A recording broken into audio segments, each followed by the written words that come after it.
एक और विषय जो काफी संवेदनशील है मगर उस पर बहुत चर्चा नहीं होती है, वह है अनौपचारिक रिश्ते जो इस सुंदर उम्र में होते हैं जिसमें हम हैं।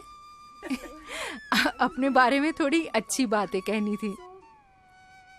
आजकल लोग शारीरिक संबंध बनाते हैं लेकिन इन रिश्तों में ज्यादा भावनाएं नहीं होती।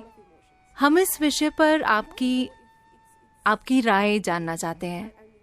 अगर लोग अपनी मर्जी से ऐसे रिश्ते बनाते हैं तो क्या ये सही है या ये क्या है? क्या मैं एक चुटकुला सुना सकता हूँ? बिल्कुल, मुझे चुटकुले पसंद हैं। एक मिसेस भाटिया थी। कोई भाटिया तो नहीं है? मैं नाम बदल सकता हूं। एक मिसेस भाटिया थी जिनकी शादी की 50वीं वर्षगांठ थी। वर्षगांठ मनाने के बाद अगले दिन उन्होंने तलाक की अर्जी दे दी। जज ने तलाक की अर्जी देखी। वो एक अच्छी पारिवारिक मित्र भी थी, तो उसने उन्हें बुलाकर पूछा, आप अपने पति को तलाक क्यों देना चाहती हैं? वो इतना प्यारा आदमी है। आप उसे तलाक क्यों देना चाहती हैं? आप किस आधार पर उसे तलाक दे रही हैं? वो बोली, वो मेरे साथ वफादार नहीं रहे, वो मुझे धोखा देते रहे हैं।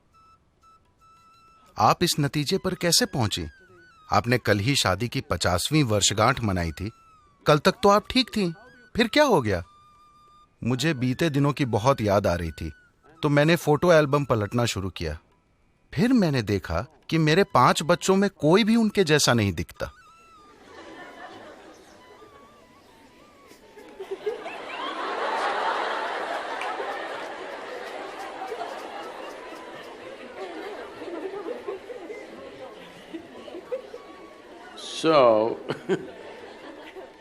देखिए, अभी क्या आपको याद है कि 10 पीढ़ी पहले आपकी दादी की दादी की दादी कैसी दिखती थी?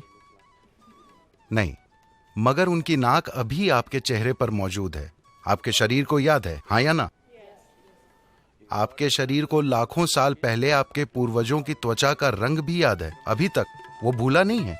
तो जिसे आप मेरा शरीर कह रहे हैं, वो यादों का एक बहुत बड़ा संग्रह है ना? आपके दिमाग में मौजूद यादाश्त बहुत कम है। आपके शरीर में मौजूद यादाश्त,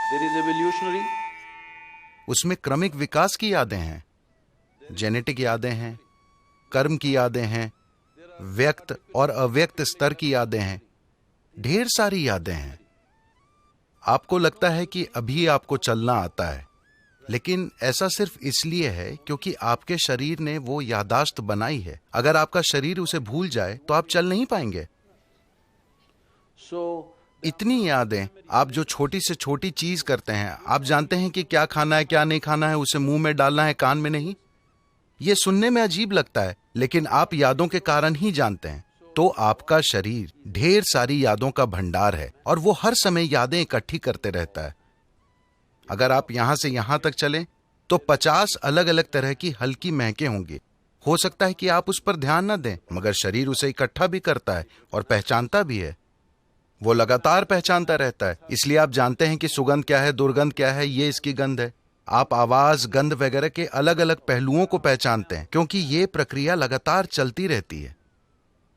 तो इस शारीरिक यादाश्त को इस संस्कृति में पारंपरिक तौर पर हम ऋणानुबंध कहते हैं।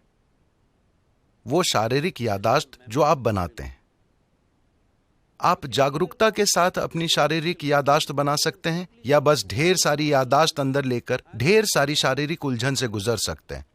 तो जहां कहीं भी प्रभाव होता है, मुझे पता नहीं कि आपकी पीढ़ी में लोग अब भी ये चीजें जानते हैं या नहीं, मगर अब भी बैंगलोर में ऐसे लोग मिलेंगे जिन्हें अगर आप नमक देने की कोशिश करेंगे तो वे उसे नहीं लेंगे। वो कहेंगे वहां रख दीजिए।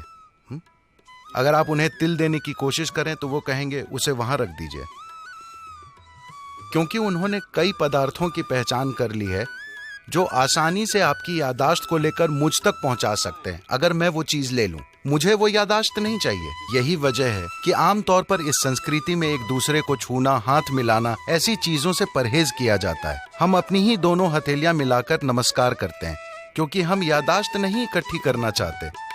क्योंकि अगर मैं इसे बस छूता हूं तो ये इसे भी याद रखता है।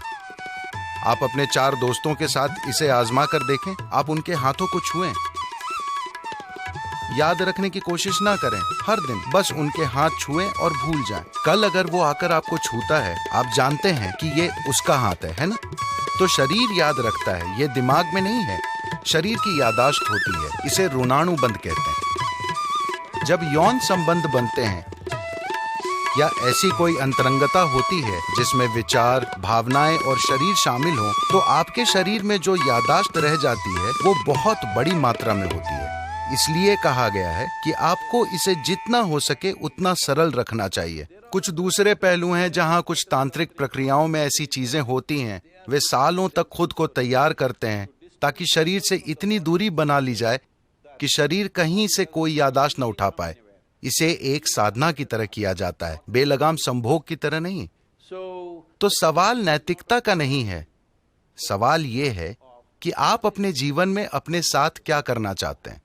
If you want to be in such a way that अगर आप इस तरह जीना चाहते हैं कि आपके जीवन में आपकी भीतरी बुद्धि सबसे प्रबल चीज हो, आपका भौतिक शरीर नहीं, तो आपको शरीर की यादाश्त को जितना हो सके उतना सरल रखना चाहिए।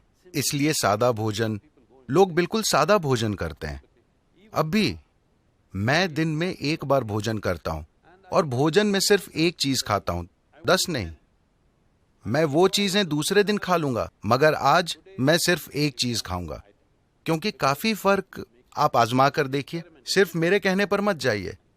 खासकर जब आपकी परीक्षा का समय आता है, सादा भोजन कीजिए और देखिए कि उससे कितना फर्क पड़ता है।